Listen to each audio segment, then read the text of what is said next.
నమస్తే, నేను మీ నీలకంఠ.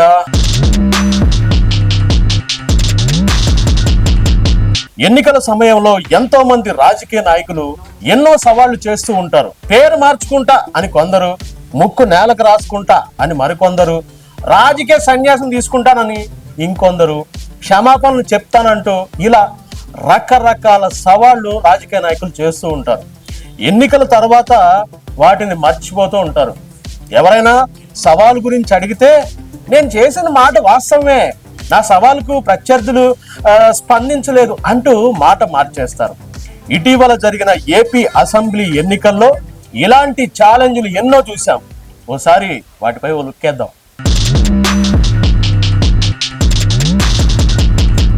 ఇక ముందుగా ముద్రగడ పద్మనాభం ఈ ఏడాది మార్చి 27వ తేదీన కుమారుడితో కలిసి వైసీపీలో చేరారు. ఎలాంటి పదవి ఆశించకుండా పార్టీలో చేరినట్టు ప్రకటించారు. అంతకు ముందు ఆయన జనసేనలో చేరతారని ప్రచారం జరిగిన చివరి నిమిషంలో అది ఆగిపోయింది. ఆ తర్వాత వైసీపీలో చేరారు. ఎన్నికల ప్రచారంలో భాగంగా పిఠాపురంలో పవన్ ను ఓడించేందుకు ముద్రగడ పద్మనాభానికి వైసీపీ బాధ్యతలు అప్పగించింది. ఈ క్రమంలో ముద్రగడ తీరుపై సొంత కుమార్తె సైతం తిరుగుబాటు చేశారు. ఆమె తన భర్తతో కలిసి జనసేనకు మద్దతు ప్రకటించారు.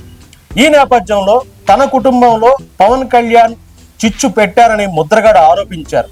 ఎన్నికల ప్రక్రియ పూర్తయింది, ఫలితాలు వచ్చాయి. రాష్ట్రంలో వైసీపీ ఘోర పరాజయాన్ని చవిచూసింది. పిఠాపురంలో వైసీపీ అభ్యర్థి వంగ గీత ఓడిపోయారు. దీంతో చేసిన సవాలు ప్రకారం ముద్రగడ తన పేరు చివర రెడ్డి అని చేర్చుకున్నారు. దానికి సంబంధించిన గెజిటెడ్ విడుదలైంది. పెద్దైన రాజకీయ అనుభవం ఉన్న ముద్రగడ తప్పించుకోకుండా మాట మీద నిలబడ్డాడు. ఇచ్చిన మాట ప్రకారం పందెం ఓడిపోయినందుకు పేరు మార్చుకున్నాడు. ఇక పందెం నెరవేరాల్సింది గుడివాడ మాజీ ఎమ్మెల్యే కొడాలి నాని. చంద్రబాబు మళ్లీ సీఎం అయితే చంద్రబాబు చెప్పులు తుడుస్తా అని శపథం చేశారు. మరి కొడాలి నాని మాట మీద నిలబడతారా లేక సైడ్ అయిపోతారా? చంద్రబాబును అనరాని మాటలు అన్నాడు. కొడాలి నాని మరి మాట తప్పకూడదు కదా, ఎప్పుడు వచ్చి మాట నిలబెట్టుకుంటాడో చెబితే మేము దానికి సంబంధించి ఏర్పాట్లు చేస్తాం అంటున్నారు టీడీపీ నేతలు. ఇక పల్నాడు జిల్లా నరసరావుపేట నుంచి ఘోర ఓటమి అయిన మాజీ ఎమ్మెల్యే అనిల్ కుమార్ యాదవ్. జగన్ ధీరుడు, సూర్యుడు అని పొగిడిన వ్యక్తుల్లో అనిల్ కుమార్ యాదవ్ ముందు వరుసలో ఉంటాడు. చంద్రబాబు సీఎం అయితే రాజకీయ సన్యాసం తీసుకుంటా అన్నారు. అయితే రాజకీయాలు ఇవన్నీ కామన్ అంటూ తప్పించుకునే ప్రయత్నం కూడా చేశారు. ఒకానొక సందర్భంలో నేనెప్పుడన్నా అన్నారు కూడా. అనిల్ కుమార్ యాదవ్ మాట మీద నిలబడే మనిషి అయితే రాజకీయ సన్యాసం ఖచ్చితంగా తీసుకొని తీరాల్సిందే. మరి అనిల్ కుమార్ యాదవ్ మాట మీద నిలబడతారా లేక మాట తప్పుతారా చూద్దాం.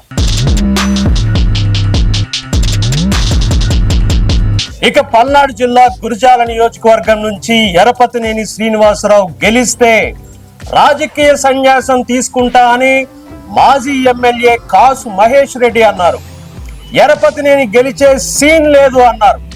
ఇప్పుడు ఆయన గెలిచారు కాబట్టి కాసు మహేష్ రెడ్డి రాజకీయ సన్యాసం ఎప్పుడు తీసుకుంటారు అని ఫ్లెక్సీలు పెట్టి మరీ అడుగుతున్నారు.